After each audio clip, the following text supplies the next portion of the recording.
नमस्कार दोस्तों, मैं गौतम शर्मा एक बार फिर से आपका स्वागत करता हूं मेरे YouTube चैनल में जिसका नाम है कॉन्ट्रैक्ट्स विद गौतम। इस चैनल पे हम बातें करेंगे कॉन्ट्रैक्ट मैनेजमेंट, क्लेम मैनेजमेंट और आर्बिट्रेशन की। तो चलिए शुरू करते हैं। पिछले वीडियो में मैंने आपको बताया था डिले एनालिसिस के 4 मेथड्स के बारे में, जो हैं as planned versus as build method, impacted as planned method, collapse as build method और विंडो एनालिसिस मेथड। दोस्तों, as plan versus as build method को डिले एनालिसिस करने का सबसे आसान तरीका माना जाता है। इस तरीके में आपको इंग्रेडिएंट्स जो चाहिए होते हैं वो है 2 टाइप के शेड्यूल, एक एज प्लान शेड्यूल और दूसरा एज बिल्ड शेड्यूल।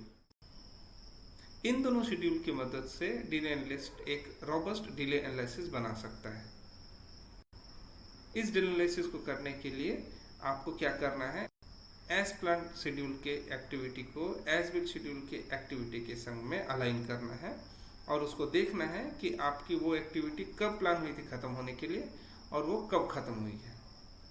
इस तरह अगर आप सारी एक्टिविटीज़ को आप रखते हैं तो आपको पता चलता है कि उसमें किसी भी एक्टिविटी को एग्जीक्यूट करने में कितना टाइम लगा था और आपका डिले एनालिसिस तैयार हो जाता है। हालांकि दोस्तों, ये सबसे आसान तरीका है, लेकिन इस तरीकों को अपनाने में कंस्ट्रक्शन इंडस्ट्री थोड़ी सी हेजिटेट करती है, क्योंकि इस डिले एनालिसिस के मेथड में काफ़ी सारी कमियां हैं। इस डिले एनालिसिस को करने के टाइम में काफ़ी सारी पैरामीटर्स को डिले एनालिस्ट छोड़ देता है और जो कि संभव नहीं होता है इस डिले एनालिसिस में कैप्चर करने के लिए। दोस्तों, इस डिले एनालिसिस मेथड का सबसे बड़ा चैलेंज ये है कि डिले कॉजेस को इस एनालिसिस में कैप्चर नहीं करते हैं। सिंपली डिले, कौन सी एक्टिविटी कितनी डिले हुई है, इसको कैप्चर करते हैं, लेकिन इसका रीज़न ऑफ डिले को कैप्चर नहीं करते हैं।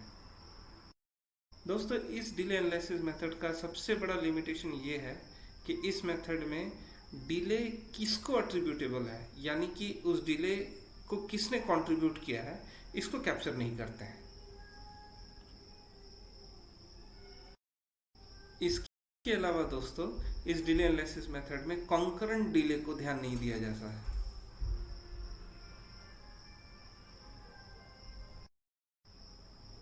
दोस्तों, कंस्ट्रक्शन फेज में कई बार ऐसा होता है कि हमें सीक्वेंस ऑफ एक्टिविटीज को चेंज करना पड़ता है। हो सकता है कि एक्टिविटी नंबर ए के बाद में एक्टिविटी नंबर बी हमने प्लान किया था, लेकिन ड्यूरिंग कंस्ट्रक्शन हमें ऐसा लगता है कि एक्टिविटी ए के बाद में हमें एक्टिविटी सी करना है और अकॉर्डिंगली हम उसको चेंज करते हैं। और इसके लेकिन इन चीज़ों का अकाउंटेबिलिटी इस डिले एनालिसिस में कैप्चर नहीं किया जाता है, जिसके चलते इसकी एक्यूरेसी पे थोड़ी सी डाउट रह जाती है।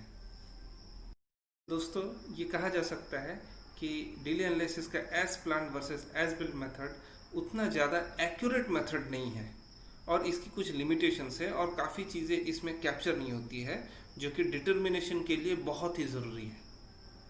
इसीलिए कंस्ट्रक्शन इंडस्ट्री में इस मेथड का यूज़ थोड़ा कम होता है। तो ये था दोस्तों as plan versus as build method delay analysis.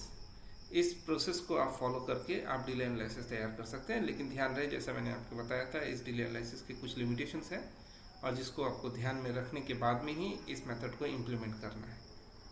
तो दोस्तों, ये बताइए कि आपको ये वीडियो कैसा लगा। कमेंट सेक्शन खुला है, आप वहाँ पर जाके कमेंट करें, हमारे वीडियो को लाइक करें, सब्सक्राइब करें, सो दैट जब भी मैं अपने वीडियोज़ अपलोड करूँ तो ये डायरेक्ट आपके इनबॉक्स में आ जाए।